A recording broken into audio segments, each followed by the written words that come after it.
Welcome to రాజనీతి. ఇవాళ మీతో ఒక ఆసక్తికరమైన విషయం చెప్పాలి. మొన్న మధ్య హోంమంత్రి అనిత గారు ఇంటర్వ్యూ చేయడానికి వాళ్ళ ఇంటికి వెళ్ళాను. మీరు చాలామంది ఆ ఇంటర్వ్యూ కూడా చూసుంటారు. ఇంటర్వ్యూ అయిపోయిన తర్వాత ఒక చిన్న కాన్వర్జేషన్ జరిగింది. అనిత గారు తన ఫ్యామిలీ గురించి చెప్తూ పిల్లలు ఏం చేస్తున్నారు ఏంటి అనేది కూడా చెప్పారు. 2 పిల్లలు ఉన్నారు, ఒక అబ్బాయి ఒక అమ్మాయి. ఇద్దరు కూడా నిఖిల్ కుమారుడు, అతను బెంగళూరులో ఆర్కిటెక్చర్ చదువుతున్నారు. అలాగే కుమార్తె ఇంటర్మీడియట్ చదువుతుందని చెప్పారు. ఇంకో 2 రోజుల్లో కొడుకు నిఖిల్ బర్త్డే ఉందని కూడా చెప్పారు. అయితే నేను సరదాగా ఏం గిఫ్ట్ ఇస్తున్నారని అడిగా. దానికి అనిత గారు, మా వాడు ఎవరు ఊహించని గిఫ్ట్ అడిగాయండి, మీరు కూడా ఊహించలేరు అన్నారు. అంటూ మెసేజెస్ చూపించారు ఫోన్లో. అది చూసి నేను కూడా ఆశ్చర్యపోయా. ఎందుకంటే ఇవాళ టీనేజ్ పిల్లలు, అందులో పెద్దవాళ్ళ పిల్లలు, కొంచెం డబ్బున్నోళ్ళు, హోదాపరంగా పెద్ద స్థాయిలో ఉన్న వాళ్ళ పిల్లలకి సామాజిక స్పృహ ఉండదు, చాలా తక్కువ. వాళ్ళ దాదాపు ప్రపంచం అన్నట్టుగా ఉంటారు, ప్రత్యేక ప్రపంచం అన్నట్టు ఉంటారు. పుట్టినరోజులు లేదా ఫంక్షన్లు ఏమైనా వస్తే చాలా హైఫైగా పార్టీలు చేసుకుంటారు, లేదంటే కార్లు, ఐఫోన్లు లాంటి ఖరీదైన గిఫ్ట్లు అడుగుతారు ఒకళ్ళ గిఫ్ట్లు ఏం కావాలంటే.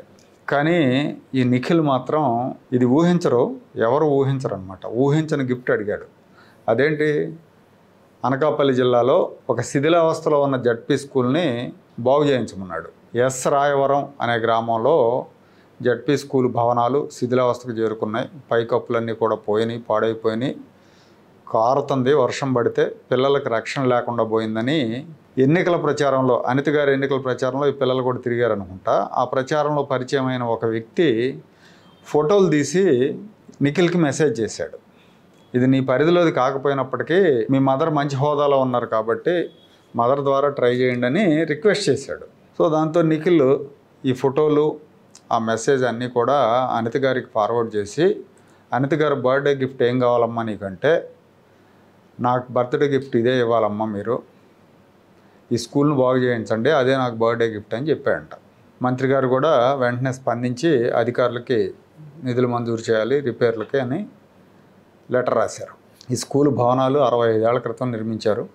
అప్పటి నుంచి ఇప్పటికీ వాటిని ఎవరి తర్వాత మరమ్మతులు ఏం చేయలేదు. దాని మూలంగా అవి శిథిలావస్థకు చేరుకున్నాయి. సో వెంటనే చర్యలు తీసుకున్నాయని అనిత గారు ఆదేశాలు జారీ చేశారు. ఈ విషయాన్ని చాలా గర్వంగా చెప్పారు ఆవిడ. మా అబ్బాయి ఎవరు ఊహించని గిఫ్ట్ అడిగాయండి అని చాలా సంతోషంగా చెప్పారు. నిజంగా ఊహించని గిఫ్ట్, ఎవరు ఊహించరు అలాంటిది. ఏ తల్లికైనా ఎంతకంటే గర్వకారణం ఏముంటుంది. పిల్లల క్యారెక్టర్ మీద టీనేజ్ వరకు తల్లిదండ్రుల ప్రభావం ఉంటుంది, తల్లిదండ్రుల పెంపకం యొక్క ప్రభావం ఉంటుంది. టీనేజ్ తర్వాత పెద్దవాళ్ళు అయిన తర్వాత ఇక వాళ్ళ ఇష్టం, వాళ్ళ ఆలోచన ధోరణి, ఇండిపెండెంట్గా ఆలోచించుకుంటారు, అది వేరే. కానీ చిన్నప్పుడు బాల్యంలో, టీనేజ్ దశలో తల్లిదండ్రుల పెంపకం ప్రభావం ఉంటుంది. ఇవాళ మనం చూస్తే హైదరాబాద్లో బంజారా హిల్స్, జూబ్లీ హిల్స్ సర్కిల్స్లో ఈ పెద్దవాళ్ళ పిల్లల్లో చాలామంది టీనేజ్లో పెడదవ పట్టాన్ని మనం చూస్తుంటాం, వార్తల్లో కూడా చదువుతుంటాం. మంత్రుల కొడుకులు, ఐఏఎస్ ఐపీఎస్ల పిల్లలు అయితే వాళ్లే మంత్రులు అయినట్టు, వాళ్లే అధికారులు అయినట్టు చాలా ఇస్తూ ఉంటారు.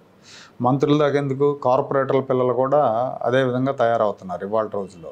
అలాంటిది 10 ఏళ్లుగా రాజకీయాల్లో ప్రముఖంగా ఉండి హోంమంత్రిగా ఉన్న అనిత కుమారుడు స్కూల్ బిల్డింగ్ రిపేర్ చేయించమని అడగటం ప్రజా సమస్యల పరిష్కారంలో అతనుకున్న శ్రద్ధకు నిదర్శనం అనుకోవాలి.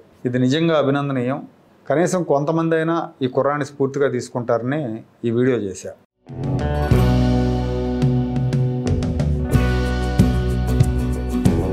Like, share and subscribe to Rajaniti channel.